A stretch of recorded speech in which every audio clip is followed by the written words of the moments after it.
20 let že zori vrt na Gorenjskem.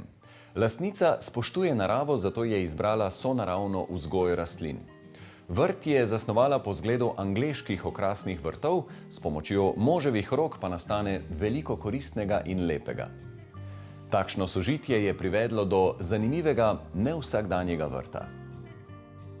Smo na enem zelo lepem vrtu, ki obdaja hišo, dom Nataše in Emila Jerkoviča, blizu Kranja. Hvala, da ste nas sprejela in veliko imate za pokazati. Absolutno drži. Tukaj živimo na Brniku od leta 2001. Za novo leto smo se preselili, torej 20 let je bilo tole novo leto že napolnjenih.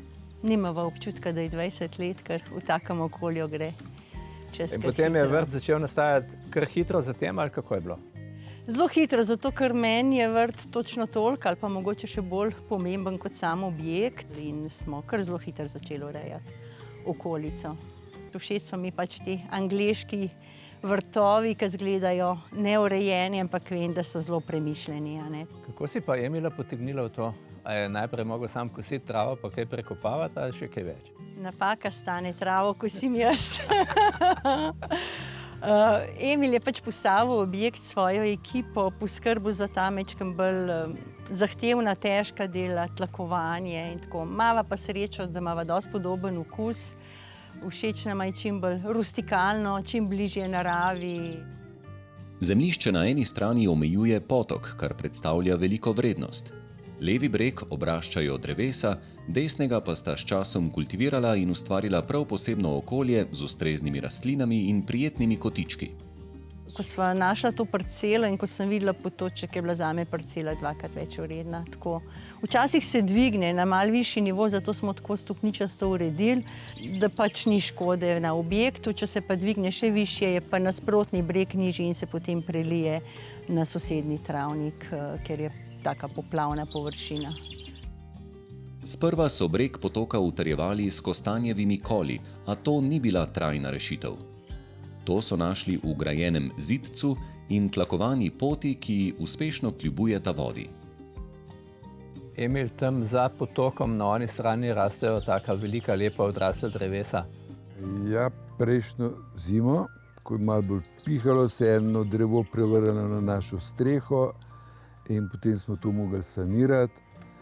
In letos so posekali nekaj velikih dreves, nekaj ta velikih je pa še vedno tam in jih bo tudi verjetno treba posekati, ker grozijo hiši. Ne glede na letni čas na vrtu družine Jerkovič prevladujejo rastline, ki jih je Nataša izbrala bolj zaradi lepote listov kot cvetja. Tak vrt zahteva od obiskovalca bolj podrobno opazovanje. Meni v bistvu najljubši mi je prav ta senčni del ob potoku.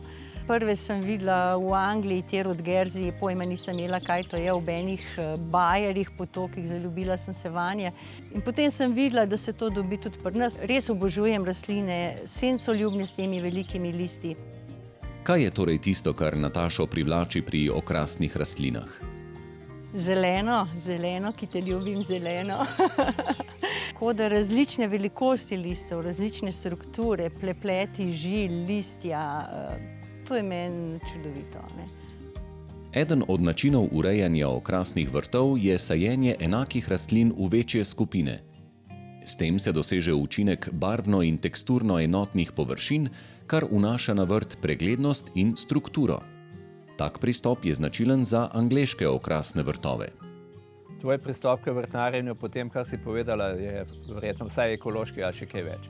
Absolutno. Ekološki, biodinamičen, predvsem pa na mojem vrtu ni strupov. Ne? Smo prijazni rastlinam in smo prijazni živali, ker tudi z nami bivajo.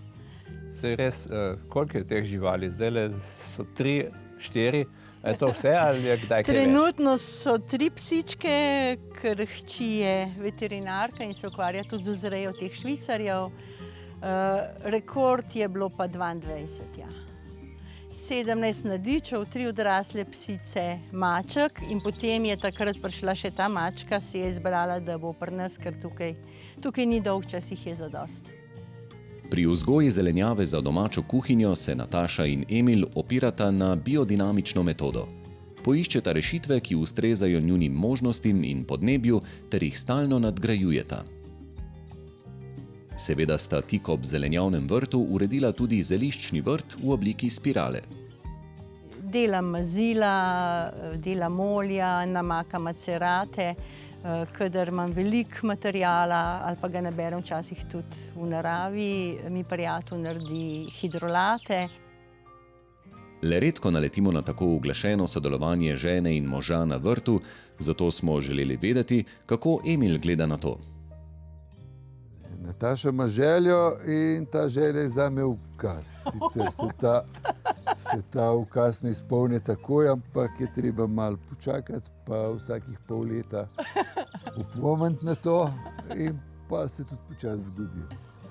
Se je pa tako visoke grede, smo naredili vodnjak, stole, tiste hotel za žuželke, pa je tukaj, ki je bila prej špirala, zdaj nastalo ognjišče, prostor za ognjišče. Drugače pa ta težaška dela, jaz sledim, vse ostalo pa Nataša.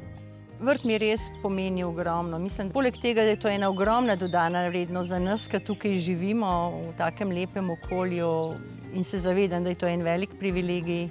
Predvsem je pa tudi lepa priložnost, da to okolico delim s prijatelji, sorodniki in ne gre za matematiko, ampak gre za to lepoto in za dobro. Če se to deli, se zadeva množi, a ne?